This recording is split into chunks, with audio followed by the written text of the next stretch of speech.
what ultimately matters is that you have the same story beginning, and then it comes to a point and there's a divergence that is an inversion of the two stories. It has now been a month since Hamas and their just insane attack on Israel. 1,500 Israelis dead, over 200 Israelis who are still being held hostage in the Gaza Strip. And the world has responded in force. And what we have seen throughout the last month is massive, massive rallies and marches and protests that are pro-Palestine. We've seen these all over the globe. Here is one, I believe, that is taking place in London. Oh, this is in Washington, D.C. This is just this last weekend.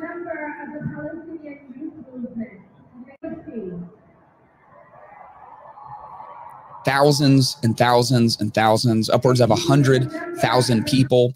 Here is a rally that's taking place in London. Thousands of protesters marched through central London. These protests are typically calling for a ceasefire. Trafalgar Square. Protesters then staged sit-ins at stations across the UK.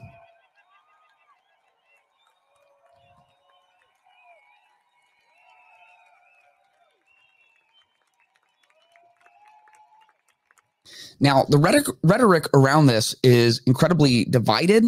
It's difficult to sort through. By polling data, the majority of people in America are pro-Israel. That is their stance. And yet, when you look on social media, that certainly doesn't seem to be the wide sentiment. When you see what's going on college campuses, that doesn't seem to be the sentiment. When you look at the statistics of people who are 25 and younger, things come much closer to half and half on how people feel about this. And you're seeing a massive rise in anti-Semitism, in people's rhetoric, and in people's actions. It truly is a wild time. And Israel has launched a war against Hamas. And people are calling for a ceasefire, which you may think is a great idea, and you may think is a terrible idea. Let me say kind of at the outset, I hate war. And we're like a generation. I'm kind of a middle millennial. We just haven't really been exposed to it. We grew up with some wars in the Middle East, pre-social media, where we weren't seeing it and exposed to it all day, every day. Those felt very distant, and everyone was able to connect them to 9/11. And we just wrote country songs about, you know, how America was going to go over and open a can on everybody. And I think the on the ground reality of what was going on, we were just very distanced from it. I hate war. I hate the idea of the loss of life. And there is so much confusion around the Israel-Hamas war, and people are using terms like genocide, and they're using terms like war crimes. And in a lot of instances, they're using those words quite incorrectly. But before we try to humbly diagnose what's going on in the area, I want us to try and understand some of the roots and some of the origins of them, because as a pastor, I've been talking to people in my congregation and to other Christians and to people who know scripture quite well. And what I've come to realize is a lot of people don't understand the ancient roots of what's going on in this disputed land that Israel has the majority of right now. But many people want back, and many people see Israel as occupying a land that rightfully belongs to Palestine, and Israel obviously believes the land belongs to them. And where does all of that actually come from? Well, to understand the heart of the conflict, you have to understand the history of the people, okay? To understand the heart of the conflict, you have to understand the history of the people. And the history of the people all centers around one central figure, the biblical person of Abraham. And Abraham is actually the central figure of three different religions. He is the central figure of Judaism, the central figure of Islam, and the central figure of Christianity, at least in the historical sense. Obviously, Jesus is the center of Christianity. It all comes around Abraham. And what I want to show you briefly is the story of Abraham as it pertains to this conflict in the biblical text, and then help you understand where that comes into conflict with the understanding of Abraham in the Quran. And so in Genesis chapter 12, we have the call of Abraham. And the call of Abraham goes like this. The Lord said to Abram, his name was Abram, later changed to Abraham, go from your land, your relatives, and your father's house to the land I will show you. I'll make you into a great nation. I will bless you and make your name great, and you will be a blessing. I will bless those who bless you. I will curse anyone who treats you with contempt. And all the peoples on earth will be blessed through you. Now, if you're a Christian, you see the end of verse 3 as fully fulfilled in Jesus. But in the current conflict, which is Israel versus Hamas, you have the Jewish understanding of what of what God meant when he said all the peoples of the earth will bless you, not the Christian understanding. It goes on to say, so Abram went as the Lord had told him, and Lot went with him. Abram was 75 years old when he left Haran. He took his wife Sarah, his nephew Lot, and all the possessions they had accumulated and the people they had acquired, and they set out for the land of Canaan. And when they came to the land of Canaan, Abram passed through the land to the site of Shechem at the oak of Moreh. At the time, the Canaanites were in the land, and the Lord appeared to Abram and said, to your offspring, I will give this land. And so he built an altar there to the Lord who had appeared to him. To your offspring, I will give this land. And that is really significant because both Judaism and Islam trace back to Abraham. And God said to Abraham, to your offspring, I will give this land. Now, as time went on, Abraham and Sarah, they struggled to have a child. And God comes in Genesis chapter 15 and makes an actual covenant with Abraham. And it's important for us to understand this covenant. In Genesis 15, it says, so Abraham brought all these to him, to God, cut them in half, all of these animals, and laid the pieces opposite each other, but he did not cut the birds in half. And as the sun was setting, a deep sleep came over Abram, and suddenly great terror and darkness descended on him. And the Lord said to Abram, know this for certain, your offspring will be resident aliens for 400 years in a land that does not belong to them, and will be enslaved and oppressed. However, I will judge the nation they serve, and afterward they will go out with many possessions. But you will go to your ancestors in peace and be buried at a good old age. And in the fourth generation they will return here, for the iniquity of the Amorites has not yet reached its full measure. And that is a prophecy from God about the Israelite occupation in Egypt, where they are enslaved for 400 years. He goes on to say, when the sun had set and it was dark, a smoking fire pot and flaming torch appeared and passed between the divided animals. And on that day, the Lord made a covenant with Abram, saying, I give this land to your offspring from the brook of Egypt to the great river, the Euphrates River, the land of all of the people in that area. I give all of this to your offspring. This is so significant. Everything goes back to Abraham, and this is a covenant, and this was the sign of the covenant. And in the ancient world, what they would do is they would divide these animals, literally cut them in half, and often they would dig a trench and they'd allow the blood to flow through there. And then two people would link arms and walk through the blood together as a sign of that covenant. And that was a conditioned covenant where you do this and I will do this. And so if I hold up my end, you hold up your end. What's significant about Genesis 15 is that Abram is put into a sleep, and there's terror that comes over him because the path is ready to walk to make the covenant. But now he's going into the sleep. He's not going to be able to make the covenant, but he sees the Lord walk through the covenant alone. And when someone passed through the blood alone, it meant it was a covenant of grant, or in other words, an unconditional covenant. No matter what, I am giving this land to your offspring. In Genesis 16, Abraham and Sarah, they grow impatient with the Lord and they try to take things into their own hands. And so just as a side lesson, don't do that. Trust in the Lord. Don't try to take control of God's story. Don't try to get ahead of God. Sarah gives Abraham her handmaiden, Hagar. And Abraham sleeps with Hagar, and they have a son named Ishmael. And as soon as Ishmael comes, Sarah is jealous. She realizes the error of her ways. She is not happy about this at all. 5 chapters later, in Genesis 21, Finally, Isaac is born, the child of promise. In Genesis 21:12, look, this is in the Jewish scriptures. It is in our holy Bibles. This is so significant. Here's where it all diverges. But God said to Abraham, do not be distressed about the boy and about your slave, speaking of Ishmael and Hagar. Whatever Sarah says to you, listen to her, because your offspring will be traced through Isaac. Your offspring will be traced through Isaac. In the very next chapter, we have this interesting moment where God asks Abraham to sacrifice his son of promise, who his offspring will come through, Isaac.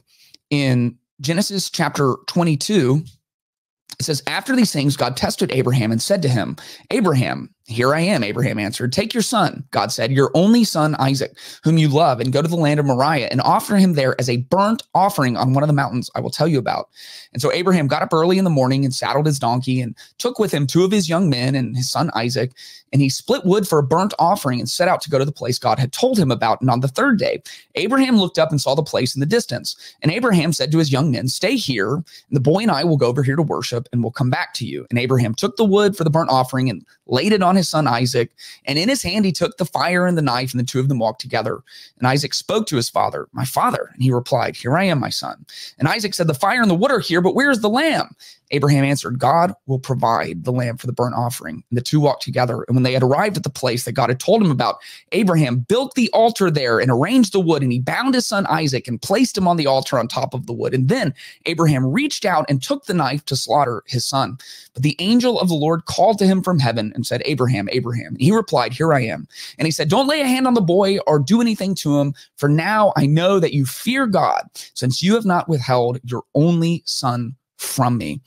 All of this in the Jewish scriptures, Abraham as this central figure, God blesses him with a son, Isaac, and promises this land to his offspring, and those offspring will be through the lineage of Isaac. And Abraham has Isaac, and Isaac has Jacob, and Jacob ends up producing the 12 nations of Israel, and the Israelites now have the nation through a very, very, very complex political history coming back together in 1948, and there's all kinds of tensions involved, but it's deeper, and that's what we need to know. That will equip us with the humility necessary to know how deep the ancient roots of this conflict are, because hundreds and hundreds and hundreds of years later, the Quran is written, and it is the guiding book of the Islamic faith, and it is seen as a correction to those original scriptures.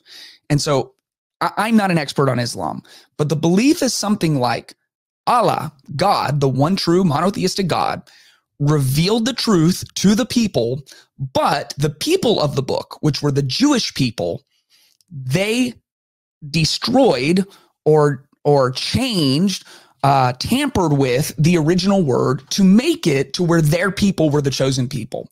And so Muhammad comes, and the Quran is divinely given to him in Islamic thought to correct the record on what actually happened. And what actually happened is not just slightly 4 degrees different than what happens in the Torah, in the Jewish scriptures. What happens in the Quran is an inversion of that very story. This is from a website called aboutislam.net. And with the research I've done, it seems to tell the story pretty fairly from the Quran itself. Prophet Abraham is a biblical figure that all 3 great monotheistic religions hold in high esteem. They are collectively Abrahamic faiths. Abraham in the biblical narrative is promised by God that his descendants will be as numerous as the stars in the sky, and in the 21st century, more than 3 billion people cite Abraham as a patriarch of their religion. However, the biblical narrative of Abraham is distinctly different from what we understand from the Quran and the authentic traditions of Prophet Muhammad. In much the same way as the early Christians, Prophet Muhammad and his followers did not believe they were starting a new religion. They believed that God had revealed sacred text before the Quran, but they had been corrupted. Asterisk, by the Jews. And Prophet Muhammad, like Jesus before him, was to lead people back to pure monotheism. It was only after the Christians and Jews failed to accept Prophet Muhammad's teaching that they began to view themselves as having the superior faith. The story of Abraham features extensively in the Quran. He is the friend of God. He is a Hanif, follower of unadulterated monotheism, and his first son, Ishmael, the father of the Arabs, is the son with whom God tested Abraham. And God did take Abraham as an intimate friend. That's from the Quran. And Abraham was neither a Jew nor a Christian, but he was a Hanif, one inclined towards the truth, and a Muslim submitting to God. And he was not of the polytheist.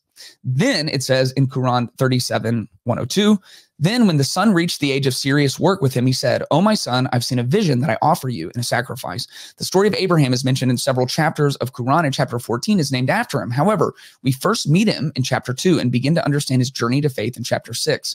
It's here that the prophet Abraham questions the polytheistic nature of the worship he sees around him. So Here's where it gets off course. So the story of Abraham starts much earlier. We get this narrative about him in his father's hometown. He starts destroying all of the idols. Then we get down to the test. Abraham leaves the home of his childhood and youth.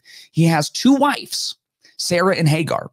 Now, in the Jewish scriptures, he has one wife, Sarah, and Sarah has a handmaiden who is Hagar. In the Quran, he has two wives. They are co-equals in their house. And he's well into his old age and childless. Although Hagar in the Jewish scriptures is Abraham's second wife, she is the first to bear him a son, Ishmael. And when Ishmael is old enough to work with his father, Abraham sees in a dream that he sacrifices his beloved son.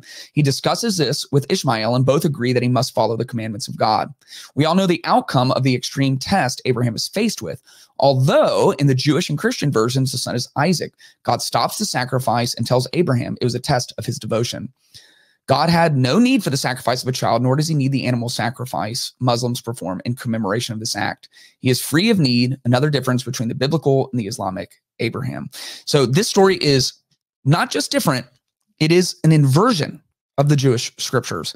And the way the story goes with the sacrifice of Ishmael, which, to be fair, early in Islam, there was some debate over which was the child who was sacrificed. The greatest evidence that it's Ishmael in the Quran is after the sacrifice. It then talks about the upcoming birth of Isaac. So it almost by default has to be Ishmael. And the story is very different, and it's told how you would expect a religious story to be told, where Ishmael knows about this and he encourages Abraham to do it, and he asks to be laid face down so that he won't flinch, because that would be an affront to God. And some say that the knife was stayed, kind of like in the biblical story, and there are more fantastical versions where people believe that like the back of Ishmael turned to copper, and so the knife couldn't pierce it or something like that. But what ultimately matters is that you have the same story beginning, and then it comes to a point and there's a divergence that is an inversion of the two stories. And so you have in Genesis 21:12, God says to Abraham, because your offspring will be traced through Isaac. And you have Prophet Muhammad coming hundreds and hundreds and hundreds and hundreds of years later to correct the story and say, no, no, no. The actual child of promise was Ishmael, which means, according to the Quran and according to Islamic tradition, the promised land does belong to the Palestinians. It does belong to those who are from the lineage of Ishmael, to the Arabs. And according to the Torah, to the Jewish scriptures, it does belong to the Israelites, to the Jewish people. This is a conflict that has ancient roots, thousands and thousands and thousands of years old. And what that means is it's bigger than this moment. And it's bigger than a ceasefire. And it's bigger than any one attack. And it's bigger than your diplomacy. And it's bigger than your foreign policy expertise. And it's bigger than your UN amendments. It's bigger than all of it. It's as big as these two religions themselves, and the very core of them, which goes all the way back to Abraham. The way that it works is that in Judaism, the promise passes from Abraham to Isaac. In Islam, the promise passes from Abraham to Ishmael. And in Christianity, the promise to Abraham is fulfilled in Jesus. You see, Judaism and Christianity share an exact common historical belief, an exact common historical belief. And Islam is an inversion of that belief. And when I say Judaism and Christianity have an exact common historical belief, if you are a Christian and you don't know this, your Old Testament is the Jewish scriptures. It is what Jesus called the law and the prophet. It is the Pentateuch and the historical books of 1 Kings, 2 Kings, 1 2 Chronicles, and the wisdom books of Psalms, Proverbs, Ecclesiastes, and the prophets of all the major and minor prophets. It is the Jewish scriptures. As a matter of fact, historically, we know that it was, I believe, 386 AD, the first time that the Jewish scriptures, what we now call the Old Testament, and the Christian scriptures, what we call the New Testament, were first bound together and called Ta Biblia, the Bible. We share an exact history, but what we believe is that there was a continuation through Jesus, and that what God initially told Abraham at the end of his call, and all the peoples of the earth will be blessed through you, that was fulfilled in the person of Jesus, who opened the door of salvation from the God of Israel to all people in all places. And so what about Christianity? If we look in the book of Acts, which tells the history of the early church, it says this in Acts 3, starting with Samuel, every prophet spoke about what is happening today. You are the children of those prophets, and you are included in the covenant God promised to your ancestors. For God said to Abraham, through your descendants, all the families on earth will be blessed. And when God raised up his servant Jesus, he sent him first to you people of Israel to bless you by turning each of you back from their sinful ways. This is a conflict with ancient roots. And although that is a humbling and just massive thought, there are aspects to this conflict that should be quite simple. I hate war. The loss of life should grieve all of our hearts. It should. We should not look forward to death and destruction. And the loss of civilian life, people who did not sign up for this, people who didn't want to be a part of this, that should grieve our hearts as well. However, when we say that both sides want genocide, we have to know at some level, just common sense, that's not true. There is one side that in their charter, and that is Hamas, calls for the eradication of all of Israel. And Hamas is a terrorist organization who happens to be the political leaders of the Gaza Strip, and they do not represent the views of all Palestinians. And you have to look at the polling to know what percentage they do represent, but it's certainly not all. But they do call for the eradication of a people group. Israel does not call for genocide. And the people saying that Israel is committing a genocide in Gaza, they're not being honest. If Israel is trying to enact a genocide, they're absolutely terrible at it. They're dropping hundreds of thousands of leaflets. They're sending millions of SMS texts. They're begging the civilians in Gaza to get to the areas of Gaza where they are not operating militarily. Meanwhile, Hamas is keeping people in the area. They are committing actual war crimes according to the rules of war that the nations of the world have agreed upon, by setting up their bases of operation in hospitals, under schools, near playgrounds. They're saying out loud, they're not hiding the ball. We are okay with women and children being martyred for this cause. That's glorious. They are saying what happened on October 7th, we will do this again and again and again. People calling for ceasefire need to be aware that a ceasefire was called this summer. And as soon as there's a ceasefire, all of a sudden it creates an opportunity. I'm not going to pretend to know how this thing plays out or the exact best way or exactly how Israel should execute this. I'm not a war strategist. That's not my profession. That's not my area of expertise. And my prayer is for as many innocent lives as possible to be spared. But we have to be honest about what is going on here. This is a conflict with deep, millennia deep ancient roots. This is a conflict where one side, Israel, would like to live in some level of peace and another side wants them eradicated. And that's very tricky to figure out exactly how to get to. All of this comes back to Abraham. All of this comes back to who the person of promise is.